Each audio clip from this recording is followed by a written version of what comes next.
আসসালামু আলাইকুম, welcome back to my channel. সবাই কেমন আছেন? আশা করছি সবাই ভালো আছেন।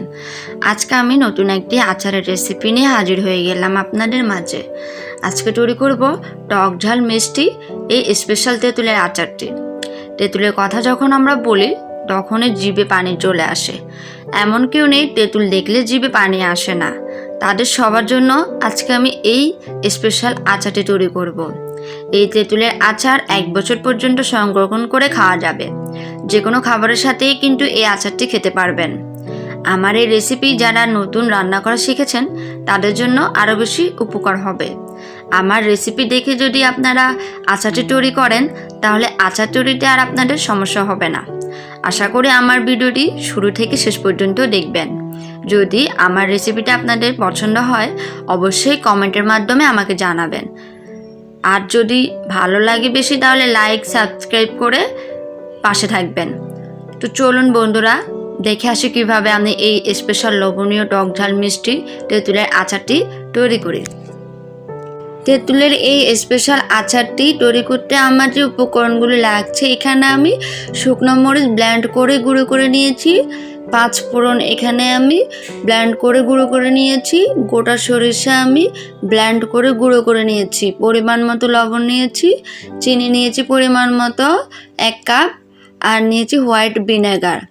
এখানে আপনারা টক ঝাল মিষ্টি যেরকম পছন্দ করেন ঠিক ততটুকুই আপনারা নেবেন। তো চলুন বন্ধুরা এবার আমি আচার কিভাবে তৈরি করে সেটাই দেখাবো।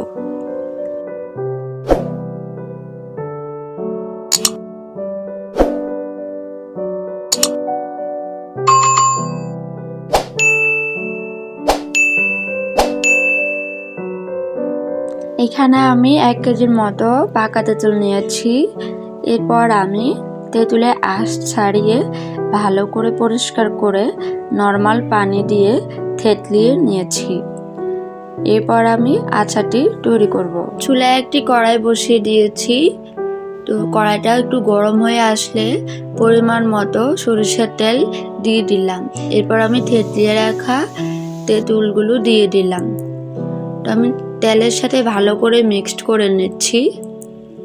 এই পর্যায়ে আমি এখানে 1 কাপের মতো চিনি দিয়ে দিলাম। এরপর আমি পরিমাণ মতো লবণ দিয়ে দিলাম। তো ভালো করে আমি মিক্সড করে নিচ্ছি। এই পর্যায়ে আমি একে একে সবগুলো উপকরণ দিয়ে দিব।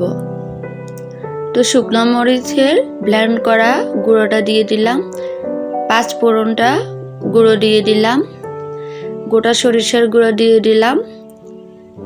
তো সবগুলো উপকরণ আমি তেঁতুলের সাথে ভালো করে মিক্সড করে নিব।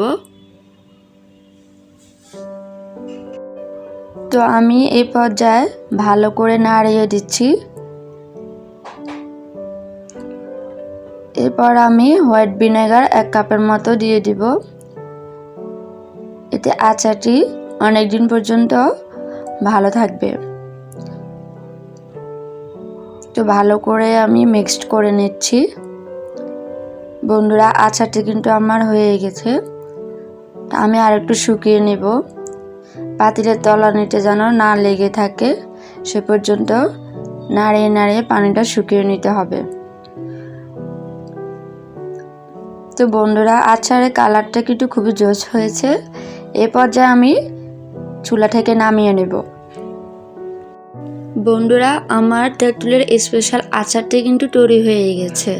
দেখতে পাচ্ছেন খুব কম সময় ঘরে থাকা উপকরণ দিয়ে এই স্পেশাল আচারটি আমি তৈরি করেছি। আশা করছি আপনাদেরও এই ভিডিওটি খুবই ভালো লেগেছে। আমি